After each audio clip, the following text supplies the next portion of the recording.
Əziz müdavimlər, bugünkü mövzumuz san sən şəkilçisi yoxsa sa sə plus n şəkilçisidir. Siz təhlil zamanı çox vaxt bu mövzuda çaşırsınız və ya san səni bütöv götürürsüz, ya da sa sə n-nı ayrı götürürsüz. Yəni bunun nə zaman baş verəcəyini bilmirsiniz. Bunun üçün sizə çox asan bir yol öyrədim.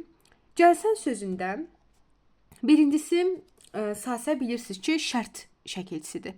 Və cümlədə və ya ifadədə şərt məzmunu yaranmalıdır. Gəlsən, yəni gəlsən hər şey yaxşı olar. Gəlsən, gələrəm və s. Cümlədə şərt məzmunu bildirir gəlsən və ikinci nə edirsiniz? Əgər cümlədə məzmunu tapa bilmirsinizsə, o zaman onun üzərinə gəlin sa sə, bir daha sa sə gəlin, yəni şərt şəkilçisi gəlin.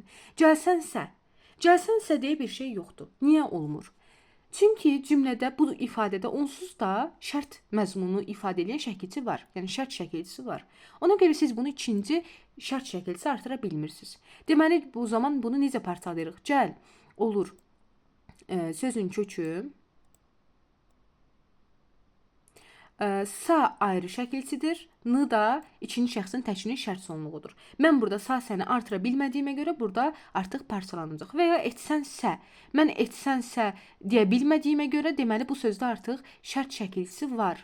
Ona görə də bu da bu şəkildə parçalanır.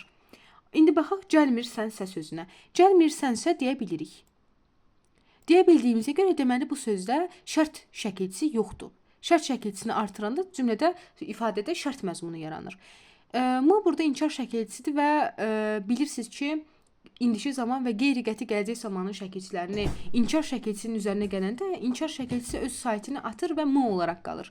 Ir burada indiki zaman şəkilçisidir və səni burada bütöv götürəcəksiniz. Çünki mən onun üzərinə şərt şəkilçisi gələ bildim. Sən ikinci şəxsin təkinin şəkilçisidir.